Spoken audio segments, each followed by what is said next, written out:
Did you know that you can make buttermilk pancakes like the ones you get from IHOP, but at the dollar store? Let me show y'all how. I'll be putting this recipe with some slight modifications in the caption, and these are the supplies you'll need, and these are the ingredients you'll need. Honestly, y'all, I forgot to get some of these ingredients from Dollar Tree. So for the flour, I measured out 2 pounds that you can get from the Dollar Tree. That's $1.25. They have sugar for 12 ounces, and that's $1.25. And they also have oil for 16 ounces. That's $1.25 as well. And of course, they have like the baking soda and the baking powder. But the new recipe that I'm going to be putting in the caption doesn't have baking powder, and I prefer that recipe than this one. When you buy each individual ingredient like this, it costs more than $10, especially with the prices of eggs. However, you can use those individual ingredients in other recipes. Next time I make pancakes, I'm going to show y'all an eggless recipe, so we don't have to worry about that, and we can make sure we get all the ingredients at the Dollar Tree. And the cost breakdown of this recipe is actually under $5. Now we're getting into making our pancake batter. I definitely start with my dry ingredients first, and as you can see, we have a lot more flour left over.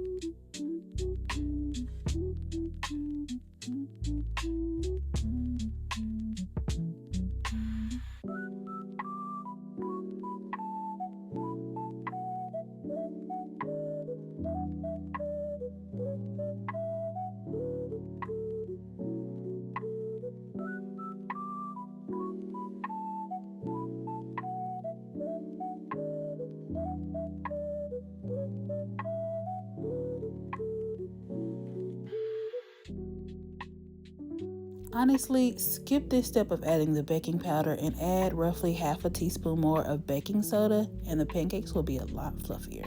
With baking, you want to make sure your dry ingredients are always well incorporated. And now it's time to add the wet ingredients. So at this point, y'all are probably like, girl, why are you showing me this process? I've made pancakes before. I know what it should look like. Well, there are some people who don't and haven't made pancakes before. So this is for them. I want them to see that this is what it should look like, and if it looks any different, there's probably a mistake that was made.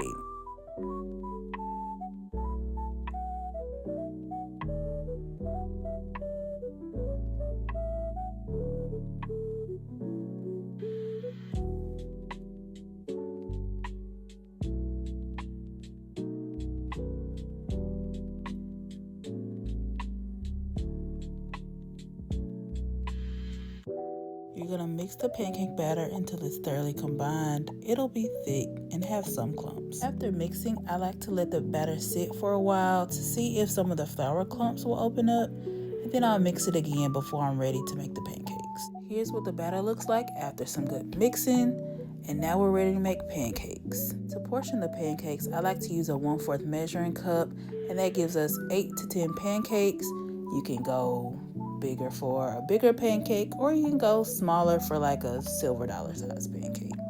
I had a cousin who used to work at IHOP, and she would tell me that the pancakes are ready to flip when you start seeing bubbles.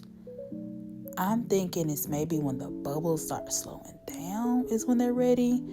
Here I'm checking it to see if it's ready, but you see here it's giving me some pushback and it's real soft and soggy, so it ain't ready yet. I wait a couple minutes and I see if it'll slide under my spatula more nicely, and that's when it's ready to flip. Y'all see how that thing just slid up under there? That's how you know it's ready. Now, it still probably could have used a little bit more time because it still almost bent over on me, but we made it. I like to let the pancakes sit a little minute and form their kind of bottom crust before I start sliding it around in the pan to get some more of that butter on it. That's gonna be some good eating right there. Here's your pancake.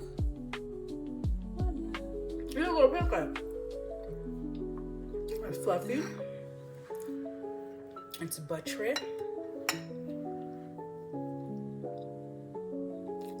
Thanks for making pancakes with me. Let me know what y'all want to see next. Bye!